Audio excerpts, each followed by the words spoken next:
앞에 있는 말씀을 한번 읽고 하겠습니다. 시작. 성경은 하나님의 말씀입니다. 영원한 생명의 양식입니다. 하나님의 말씀을 겸손한 마음으로 받기를 원합니다. 주여 말씀하시옵소서. 주의 종이 듣겠습니다. 아멘. 우리가 예배를 드리는 데 있어서 중요한 것은 여기에 나와 있는 것이 아니고 우리의 마음이 어떤가라고 하는 것입니다. 그래서 하나님께서는 우리의 예배 드리는 마음 또 태도를 보고 있다는 것을 우리는 잊지 않아야 합니다. 그렇지 않으면 우리는 하나님 앞에 나와 예배함에도 불구하고 하나님이 기뻐하시는 예배를 드릴 수 없을 뿐만 아니라 그 예배 가운데 하나님이 주시는 신령한 은혜들을 경험할 수 없기 때문입니다. 그래서 우리가 예배를 드린다고 하는 것은 사실 하나님을 마주하는 것이고 그리고 하나님을 만나는 것이고 하나님의 음성을 듣는 것입니다. 그렇기 때문에 우리는 예배에 대해서 좀 더 집중하고 또 온전하고 또 순전한 마음으로 하나님을 예배할 수 있기를 소망합니다. 한 사람의 예배 가운데 임하는 하나님의 은혜가 어떠하냐라고 하는 것은 그 사람의 인생을 결정짓는 매우 중요한 사건이 될 수 있다는 것입니다. 예배는 사건입니다. 어떻게 하나님의 역사하시는지, 어떻게 하나님의 은혜가 임하는지, 그리고 내 삶 속에 하나님께서 어떻게 구체적으로 간섭하는지를 경험하는 사건이라는 사실을 우리는 기억하며 하나님을 예배할 수 있기를 소망합니다. 그 요한복음에는 7번에 걸쳐서 예수님의 자기 계시가 나와 있습니다. 즉 나는 누구인가 하는 것에 대해서 말씀을 하고 있습니다. 지난번에 우리는 예수님은 생명입니다 라는 것에 대해서 함께 말씀을 나눴습니다. 즉 예수님은 생명의 양식입니다 라고 하는 말씀이었습니다. 오늘은 예수님은 세상의 빛이다 라고 하는 것에 대해서 이제 함께 말씀을 나누는 시간을 가지려고 합니다. 예수께서 나는 세상의 빛이다 라고 하는 말씀에는 중요한 단어가 있습니다. 그것은 세상이라는 단어와 빛이라고 하는 단어입니다. 세상은 빛을 비춰야 하는 대상 혹은 상황을 이야기할 수 있고 빛은 세상에서 해야 하는 일 그리고 사명이라고 볼 수 있다는 것입니다. 그렇기 때문에 예수께서 나는 세상의 빛이다 라고 하는 이 말 속에는 나는 누구에게 빛을 비추고 나는 어떻게 하셨는가 라고 하는 것을 보여주고 있는 것입니다. 여러분 그렇다면 세상은 무엇입니까? 성경에는 세상에 대해서 다양한 의미에서 세상을 이야기하고 있습니다. 그 첫째 의미는 하나님의 창조하신 세계입니다. 다시 말하면 세상은 하나님의 피조물이라고 하는 것입니다. 그래서 하나님께서는 6일 동안 세상을 창조하시고 좋았더라 라고 말씀하고 있습니다. 둘째는 하나님께서 창조하신 사람입니다. 그래서 하나님께서는 하나님의 형상으로 사람을 만드셨습니다. 그리고 그들은 죄인이지만은 구원받아야 될 대상이라는 것을 말씀하고 있습니다. 그래서 하나님은 세상을 사랑하셔서 독생자 예수 그리스도를 보내주셨습니다. 세 번째로 세상은 사탄이 지배하는 영역이라는 것입니다. 세상은 하나님의 피조물이지만 하나님의 뜻을 이루어가지 못하도록 만드는 존재가 있다는 것입니다. 그것을 가리켜서 성경은 무엇이라고 말씀합니까? 고린도서 4장 4절에서는 세상의 신이라고 말하고 있고 에베소서 6장 12절에서는 어둠의 권세다 이렇게 말씀하고 있습니다. 그래서 하나님을 대적하는 악한 사단과 귀신들, 즉 악한 사단은 세상의 신이요 어둠 세상의 주관자들이다 라고 말씀하고 있습니다. 넷째는 타락한 문화와 체계입니다. 세상은 하나님을 떠나 죄에 빠진 사회와 가치관을 이야기하기도 하고요. 하나님을 거역하는 죄악된 체계 또는 나라와 권세들을 의미하기도 합니다. 그래서 요한 1서에서는 이 세상이나 세상에 있는 것들을 사랑하지 말라라고 말씀을 하고 있습니다. 성경의 세상은 긍정적인 의미로 사용되기도 하고 때로는 부정적인 의미로 사용되어지기도 합니다. 그래서 세상이라고 하는 말을 우리는 문맥에 따라서 해석을 해야 됩니다. 이것이 부정적인 의미로 사용되어지고 있는지 때로는 긍정적인 의미로 사용되어지고 있는지를 살필 수 있어야 합니다. 그러나 중요한 것은 이 세상에서는 하나님의 뜻을 발견하고 하나님의 뜻을 이루는 자로 살아야 될 것을 말씀하고 있다는 것입니다. 이 세상은 하나님이 창조하신 것이고 하나님이 사랑하신 것이기 때문에 우리가 이 세상에서 하나님께서 요구하시는 거룩한 삶, 또 사명을 가진 사람으로서 이 세상에서 승리하는 자로 살아갈 것을 말씀하고 있는 것입니다. 또한 빛이라고 하는 것입니다. 여러분, 창세기 1장 2절에서 4절까지 말씀을 보겠습니다. 함께합니다. 땅이 혼돈하고 공허하며 흑암이 깊음 위에 있고 하나님의 영은 수면 위에 운행하시니라. 하나님이 이르시되 빛이리라 하시니 빛이 있었고 빛이 하나님의 보시기에 좋았더라. 하나님의 빛과 어둠을 나누사라고는 말씀을 하고 있습니다. 하나님은 어둠과 혼돈이 있는 곳에 무엇을 만드십니까? 빛을 만드십니다. 그래서 광명과 질서를 세우시게 됩니다. 그리고 하나님이 만드신 빛은 하나님이 보시기에 어땠습니까? 좋았더라 라는 말씀을 하고 있습니다. 그런데 우리에게 이 빛은 두 가지 의미가 있습니다. 하나는 물리적 의미가 있고요, 하나는 영적 의미를 가지고 있습니다. 그러니까 물리적 측면에서의 빛은 어떤 것들입니까? 눈에 보이는 가시광선의 영역 외에도 다양한 파장을 가진 전자기파를 포함하는 개념일 수 있습니다. 에너지를 전달하기도 하고 물질과 상호작용을 하기도 하고요, 다양한 화학적 반응을 일으키기도 합니다. 이 빛은 조명으로, 통신으로, 의료에서, 또 산업에서, 또한 과학의 각 분야에서 다양하게 활동하고 있습니다. 우리가 아는 방사선 치료, 이런 것들도 다 빛을 가지고 하는 것입니다. 둘째는 영적인 의미를 가지고 있다는 것입니다. 빛은 다양한 영적 의미를 가지고 있습니다. 빛은 어둠 속에서 길을 잃는 사람들에게는 희망을 줍니다. 숨겨진 진리를 밝혀주기도 하고요, 올바른 길로 인도할 때 빛을 봤다 이렇게 말하기도 합니다. 무지를 깨우쳐주기도 하고 현명한 판단을 내릴 수 있는 지혜를 빛이라고 말하기도 합니다. 특별히 신성한 존재를 가리켜서 빛이라고 의미하기도 합니다. 예수 그리스도는 세상의 빛입니다. 또한 우리는 예수님으로 인해서 빛의 자녀가 되었습니다. 오늘 우리가 읽었던 본문의 말씀의 배경은 어디에 있습니까? 예수님께서 나는 세상의 빛이다 라고 말씀하신 그 배경은 어디에 있습니까? 예수께서 감람산에 가셨다가 예루살렘 성전에 돌아오셨습니다. 그리고 사람들에게 하나님의 나라의 복음을 가르치게 됩니다. 그때 서기관들과 바리새인이 음행 중에 잡힌 여자를 끌고 오게 됩니다. 그들은 예수님께서 모세의 율법은 가늠하다 현생에 잡힌 여인을 돌로 쳐서 죽이라고 했는데 예수님은 당신은 어떻게 해야 됩니까? 라고 대답을 요구하며 시험을 하게 됩니다.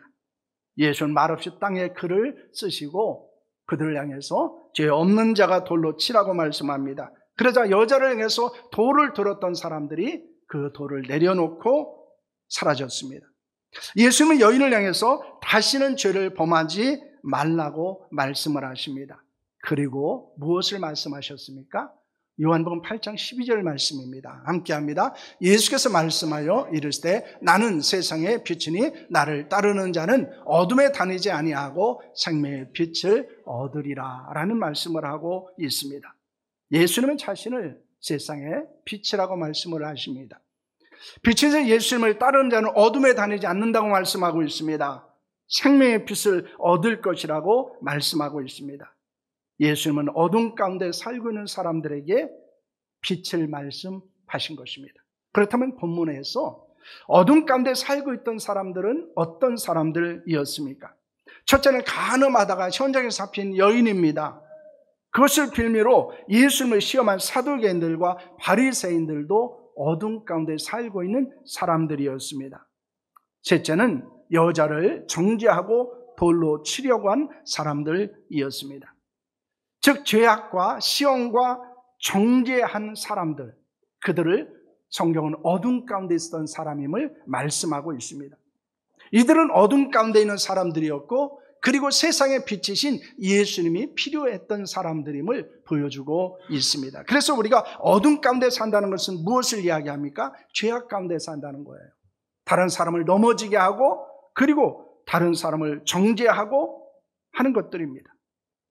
예수께서 나는 세상의 빛이라고 하신 말씀에는 그렇다면 어떤 의미와 교훈이 있습니까? 이 말에는 두 가지 의미가 있습니다. 하나는 예수님의 존재, 정체성입니다. 나는 누구인가? 라는 것이에요. 또 하나는 나는 무엇을 아는가? 라고 하는 것입니다. 즉 예수님의 존재와 사역을 나타내고 있는 선언입니다. 성경에서 예수의 어둠은 죽음입니다. 죄악이고 무지고 방황이고 미움입니다.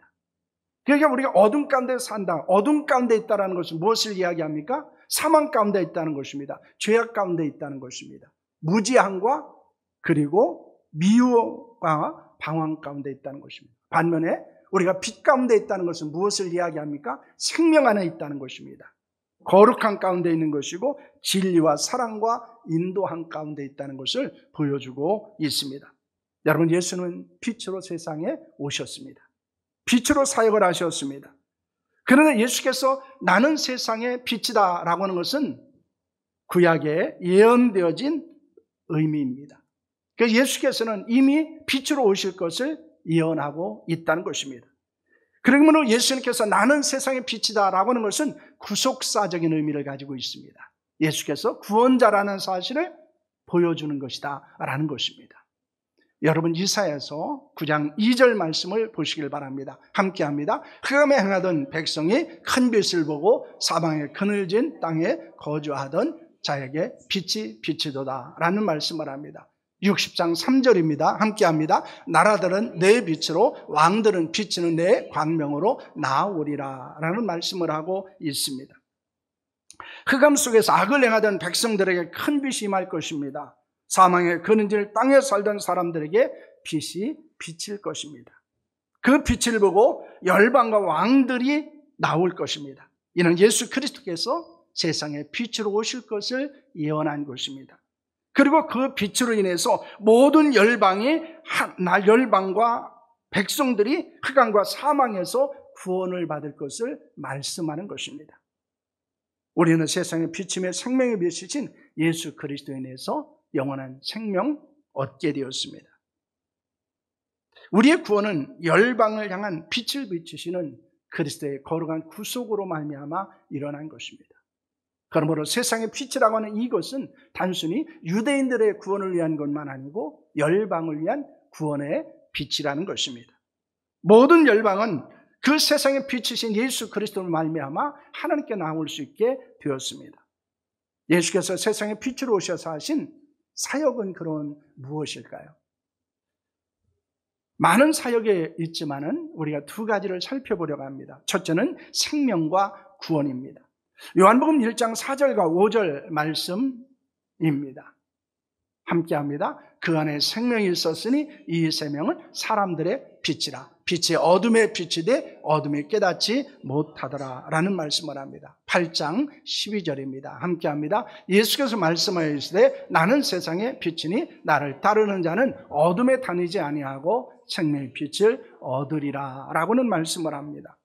예수는 세상의 빛으로 오셔서 생명을 주셨습니다. 영원한 생명이시고 그를 믿는 자는 영원한 생명을 얻을 수 있게 하셨다는 것입니다.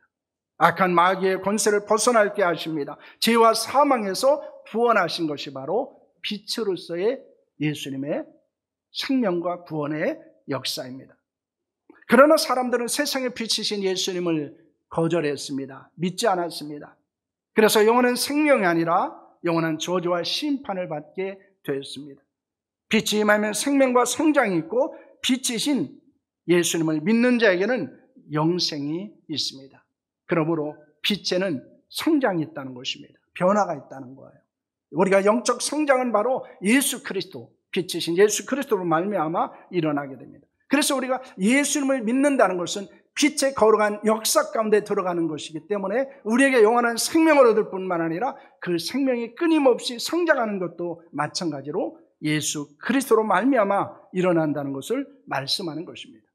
그래서 세상의 빛인 예수 그리스도는 우리에게 영원한 생명을 주고 우리를 끊임없이 성장시킨다는 사실을 기억해야 합니다. 둘째로는 치유와 소망입니다.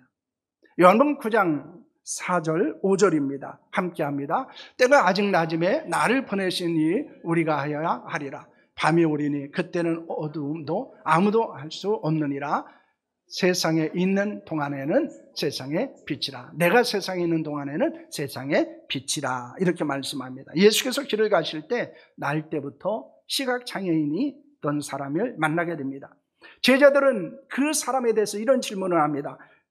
예수님, 그가 시각장애인이 된 것은 누구 죄 때문입니까? 그 사람의 죄 때문입니까? 부모의 죄 때문입니까? 라고 묻습니다. 그러자 예수님께서 무엇이라고 말씀합니까? 부모의 죄도 아니고 그 사람의 죄도 아니고 하나님의 하시는 일을 나타내기 위함이다 라는 말씀을 하고 있습니다.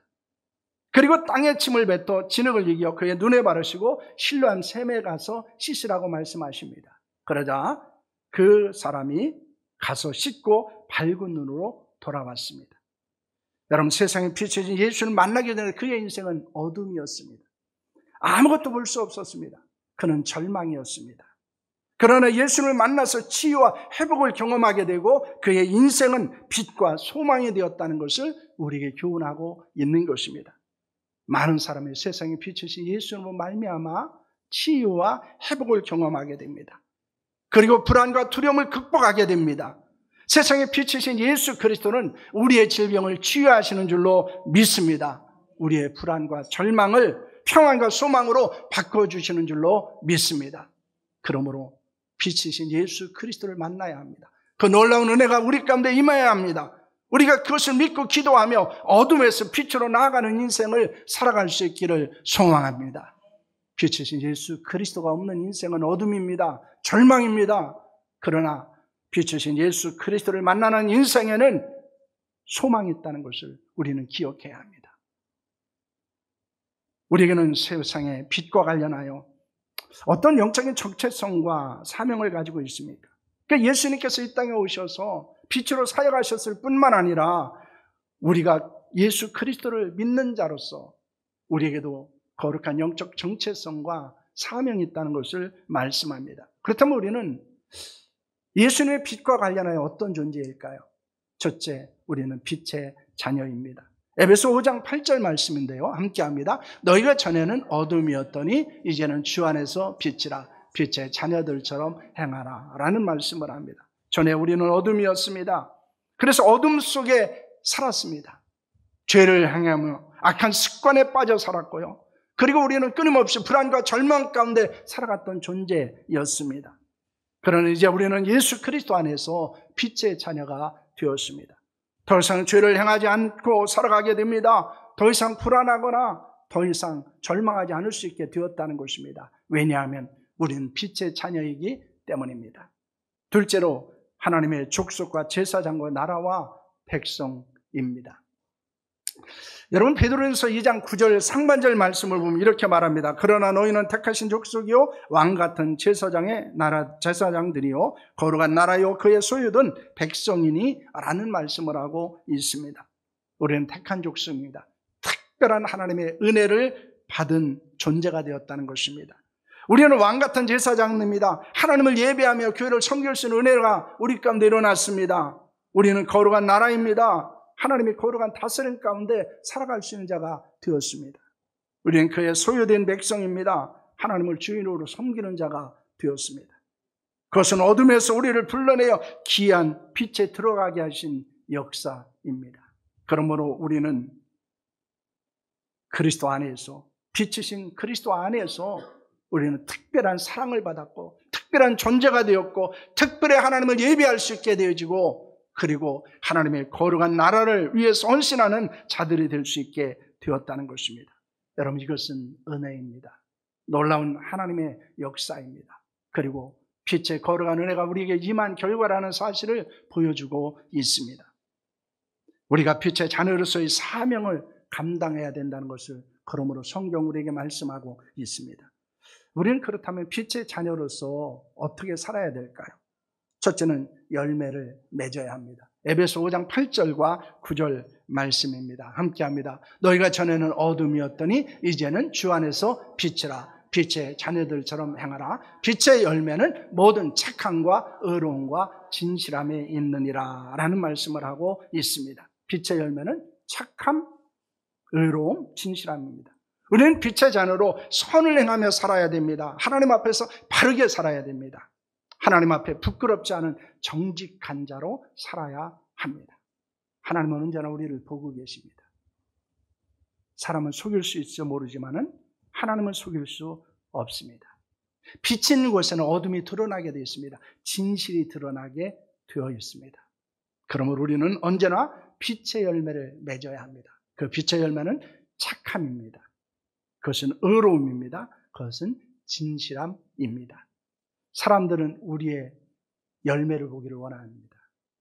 그래서 우리가 예수 그리스도를 믿는다는 것은 바로 이 착함과 의로움과 진실함의 열매를 맺는 것이고, 사람들은 우리가 그 열매를 맺는 것을 보고 있다는 것입니다.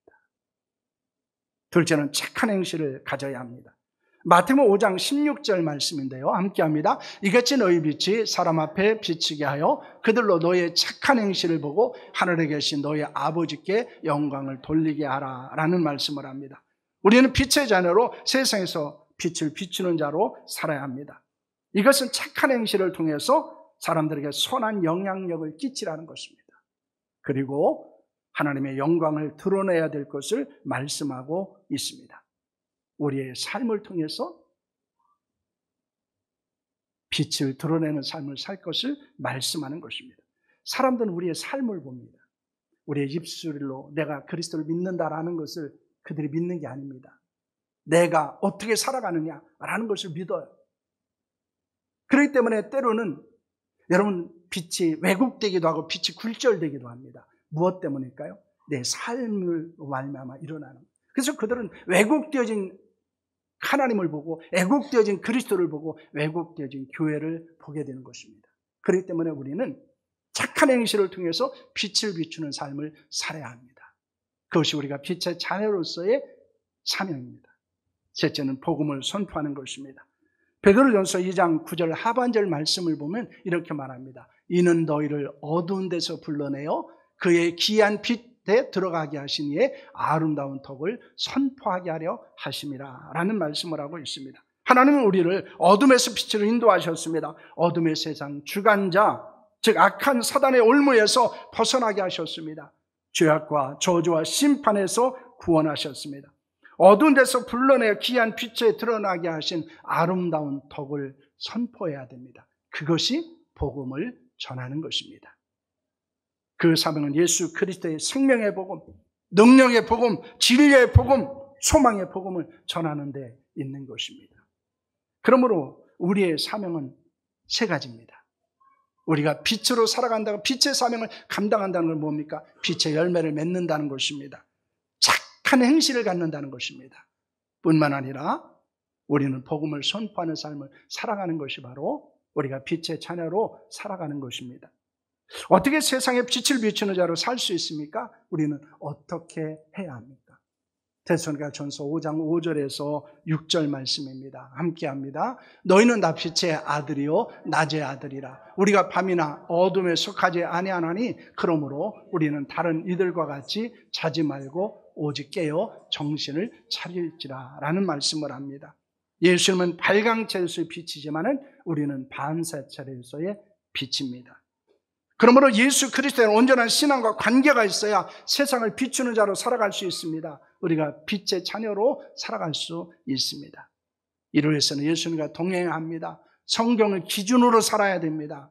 악한 죄악과 습관을 버려야 합니다. 적극적으로 착한 행실을 해야 합니다. 복음을 증거하고 삶으로 복음을 증명하여 생활을 해야 됩니다. 그러나 우리의 능력과 우리의 힘으로 우리가 빛을 비추는 자로 살아갈 수 없다는 거예요. 그렇기 때문에 성령의 충만함을 입어야 합니다.